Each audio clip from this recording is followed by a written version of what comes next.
میں آج سیرت کے اس جلسے میں آپ سے کہنا چاہتا ہوں، خدا را اپنے خولوں سے نکلو. اگر ان خولوں سے نہ نکلے انہی خولوں میں مار دیے جاؤ گے، انہی خولوں میں بند مار دیے جاؤ گے. کیا ظلم ہے؟ جو تبلیغ میں نکلا ہے وہ جہاد کی مخالفت کر رہا ہے، جو جہاد میں نکلا ہے وہ مدرسوں کو ٹیڑھی نگاہوں سے دیکھ رہا ہے اور کہہ رہا ہے یہ کچھ نہیں کر رہے، اور جو مدرسوں میں بیٹھا ہوا ہے وہ مجاہدین کا انکار کیے بیٹھے ہیں، اور جو جہاد میں نکل جائے وہ خانقاہوں والے سیاست والے فلاحی کاموں کا. یہ کیا ظلم برپا ہے؟ تم نبی کی امتی ہو یا کسی شعبے کے غلام ہو؟ تم نے رسول اللہ کی غلامی کا توق پہنا ہے یا کسی شعبے کی غلامی کا توق پہنا ہے؟ اگر یہ کام تم اپنے باپ کے گھر سے لائے تھے پھر لڑو، کیونکہ یہ تمہارے باپ کی جائیداد ہے.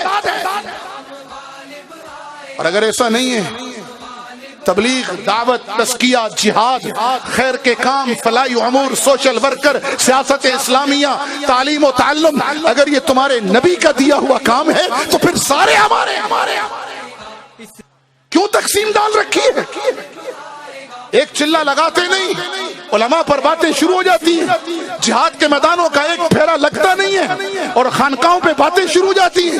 2 ضربیں لگانی ابھی آئی نہیں ہیں، پہلے لطیفے کا سبق ابھی پار کیا نہیں ہے، اور بیٹھ کر انگلیاں اٹھاتے ہو سوشل ورکروں پر. اور ان کو دیکھو، سوشل ورکر بن گئے، کنویں کھود رہے، نمازوں سے غافل ہیں، شادیاں کرا رہے ہیں، دین سے غافل ہیں، جہاد سے غافل ہیں، عبادت سے غافل ہیں، تزکیے سے غافل ہیں، اور سیاست اسلامیہ کر رہے ہو. تو باقیوں کا انکار مت کرو. بنفسی، نہ میں مدرس ہوں، نہ صوفی ہوں، نہ مبلغ ہوں، نہ مجاہد ہوں، نہ سوشل ورکر ہوں، نہ سیاستدان، کچھ نہیں. کیا حیثیت ہے میری؟ مجھے تو آقا کی نسبت ملی ہے نا، اس نسبت نے مجھے یہاں پہنچایا، ورنہ میری حیثیت کیا ہے؟ آپ کی حیثیت کیا ہے؟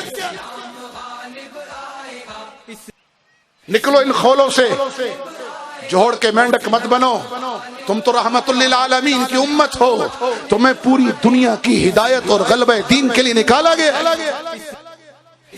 تمہیں کہا گیا کنتم خیر امت اخرجت للناس، تمہیں کہا گیا ہے کہ لیظہرہ علی الدین کلہ. تم جوڑ کے مینڈک بنے ہوئے. تبلیغ اگر تمہارے باپ کا، میرے باپ کا کام ہے تو پھر لگے رہو، پھر سب کا انکار کر دو.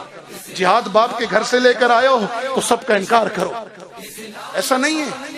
میں مجاہد اس لیے ہوں کہ میرا نبی مجاہد اعظم تھا. میں مبلغ اس لیے ہوں کہ بلغ ما انزل الیک من ربک. یہ آیتیں میرے نبی پہ نازل ہوئی ہیں، میرا نبی مبلغ اعظم تھا. میں تزکیہ اس لیے کر رہا ہوں اور کرا رہا ہوں کہ میرے نبی کی ذمہ داریوں میں تھا وَيُزَكِّيهِمْ. جی ہاں، میں خدمت خلق اس لیے کر رہا ہوں کہ میرے نبی نے فرمایا تھا خیر الناس من ينفع الناس. میں سیاست اسلامیہ میں اس لیے نوکر بن کے چلتا ہوں اپنے اکابر کا کہ میرے نبی نے تخت مدینہ پر بیٹھ کر سیاست اسلامیہ کی بنیاد ہی نہیں رکھی، کر کے دکھائی ہے. اور میں مدرسوں کا نوکر اس لیے ہوں، میں علماء کی جوتیاں اس لیے سیدھی کرتا ہوں، ان کو وارث انبیاء اس لیے سمجھتا ہوں کہ میرے نبی نے فرمایا انما بعثت معلما، اور میں تو آیا ہی معلم بن کر ہوں. تو اگر محمدی ہو تو پھر اعلان کرو مدرسے بھی ہمارے ہیں، فلاحی کام بھی ہمارا ہے، تبلیغ بھی ہماری ہے، جہاد بھی ہمارا ہے، سیاست بھی ہماری ہے. اگر تبلیغ سے انکار کرو گے گمراہی پھیلے گی، دعوت کا کام چھوڑ دو گے گمراہی پھیلے گی، اور اگر تعلیم و تعلم کا کام چھوڑ دو گے تو امت میں قصے کہانیاں رہیں گی، رسوخ فی العلم اور سندیں ختم ہو جائیں گی، پھر زال اور مزل ہوں گے.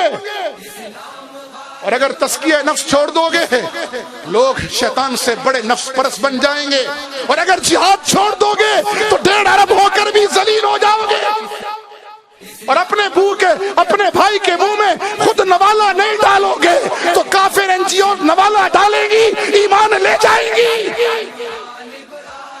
اور اگر سیاست اسلامیہ کے علم برداروں کے ساتھ نہیں چلو گے تو تمہاری اجتماعی قید کو، کمیونٹی کو بدترین نقصان سے دوچار ہونا پڑے گا. سمجھو بات کو. نکلو جغرافیہ پرستی سے، نکلو قومیت و صوبائیت اور فرقوں کی لعنت سے. تم محمدی ہو. جنگ عظیم دوم میں 1